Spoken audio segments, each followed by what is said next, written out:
Hi Rel! Hi book club! Thank you so much for reading The Weight of Shadows, and thank you so much for wanting to interview me. I'm really excited about the questions you guys sent and about getting to talk to you today about the things that I was thinking when I wrote the story and some of the research that went into it, all that great stuff that you guys asked about. So I figured to start, the best place to start would be with one of the questions that asked what had happened to give me the idea for the story. How did I come up with the idea of The Weight of Shadows in the first place? About 6 years ago, a friend of mine that I was working with told me about a young woman that she knew. It was a girl that babysat for her children. She was a senior in high school. She was about 18 years old, and she had been involved in a car accident. She had been driving and had accidentally struck and killed an off-duty police officer who was riding his bike. And she had asked me to pray for this poor girl, telling me about how, obviously how horrible she felt. Even though, as far as she could tell, she hadn't done anything wrong and it had actually been the officer's fault. And so over the course of time, over the next couple of weeks, my friend was telling me more about this girl and her story and about how she was this great Christian girl and how my friend was so worried that her life was going to be completely changed now because of this experience. And she was particularly worried about the girl meeting the officer's wife and asked me to pray just about that, that meeting. And then when she actually met with the widow, this woman showed this poor girl so much grace, put her arms around her and said, "We do not hold you at fault." Based on the evidence that they had and some other eyewitness information, I think, it was determined that it really was the officer's fault. This girl was not at fault at all. And but this woman just said, "We don't blame you. We hold nothing against you. We know it wasn't your fault. We don't want you to feel any guilt over this." And when my friend, I still get kind of choked up when I tell the story, sorry. When my friend was telling me this story, I just started thinking, what if that had gone another way? What if this woman had, been so wrapped up in her own grief that she hadn't been able to extend that kind of grace to this girl? Or, and this was kind of when my mind started kind of going towards what eventually would become the story, what if she actually had been at fault, but she was the only one who knew it? And what if this family then extended her this grace, but she knew, oh my gosh, this is my fault? How would that eat at her? Would she admit it? Even if she knew that it might mean jail time? I mean, she was 18 years old. She had her whole life ahead of her. She was the homecoming queen. She was this, this sweet Christian girl. She had this great future. What if everything was destroyed from that one moment? And that was kind of how I started thinking and kind of spinning off the idea for the story that eventually became, what if there was this girl, this young woman, who had this awful thing in her past that nobody else knew about, but that was just eating at her and eating at her. And, how would that affect how she viewed herself? How would that affect the kind of choices that she made and what her future ended up looking like? One of the other questions someone had asked was why I brought in the concept of domestic violence. And it really does tie into just this whole idea of, having this guilt on you.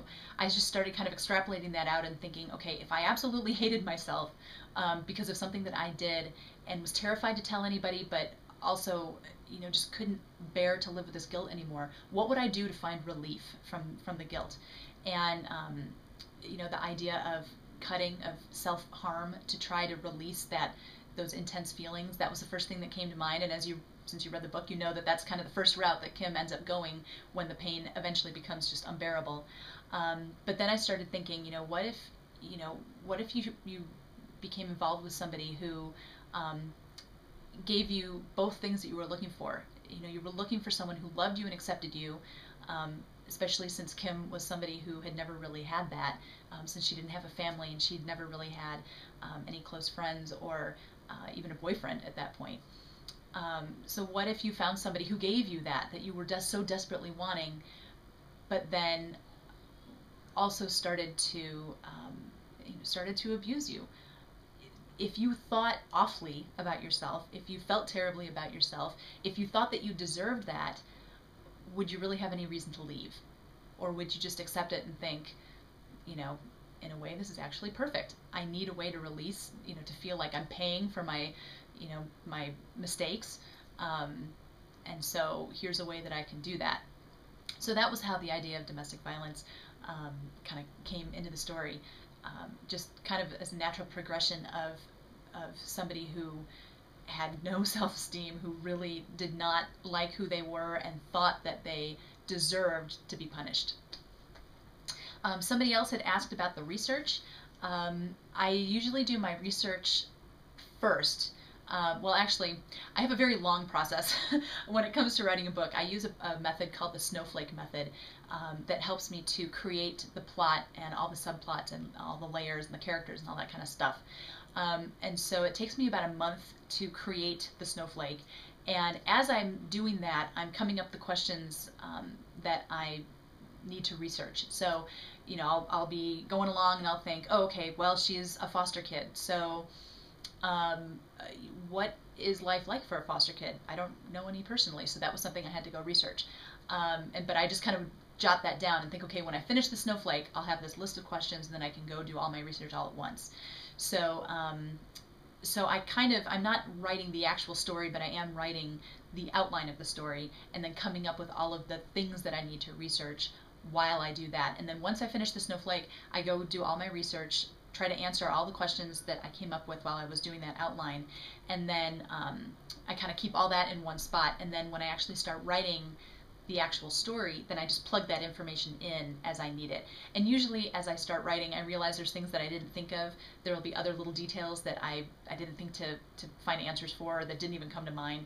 So I end up doing a little bit of research as I'm writing as well, but I've done the bulk of it before I actually start the actual manuscript. Somebody else had asked how the research had affected me, and I gotta say, not super proud of this, but I think I really had kind of a stereotype in mind of the type of person that gets abused, the kind of person that ends up in an abusive relationship. And I read a couple really heartbreaking but really fascinating books on domestic violence and realized it's anybody. It's, you know, a college professor who has 3 degrees and you know, has maybe even a very public life, but at home her husband is abusive. And it might not be physical abuse, it might just be, you know, emotional and verbal and mental abuse. So there's nothing, nobody can see on the outside. You know, nobody sees scars or broken bones or anything like that. It's all, you know, the games of manipulation and gaslighting and all of these different kinds of tools and approaches that an abuser has that don't leave a mark on the outside. But I think I always just kind of assumed it was people who were, you know, were uneducated, maybe people who were lower class, lower economic standing, lower social class, that sort of thing. And I realized that's not at all true. In fact, in some ways, I kind of wish I'd written the story with Kim being a much more sophisticated person to kind of help shatter that stereotype, because I think that's what a lot of people assume, that if you're really smart and you're really with it and you know, you've got it all together, supposedly, that you know, you would never fall for that kind of a thing. You'd never fall for, you know, an abusive relationship. You'd never stay. But I think the bottom line is that everybody has junk in their past that affects the choices that they make, and that it doesn't matter how educated you are, if you came maybe from a really abusive background, or if you have, you know, secrets in your past the way that Kim did, those things are going to affect the kind of relationships you get into, and you know, your IQ and your intelligence won't necessarily override the emotional choices that you make, if that makes any sense.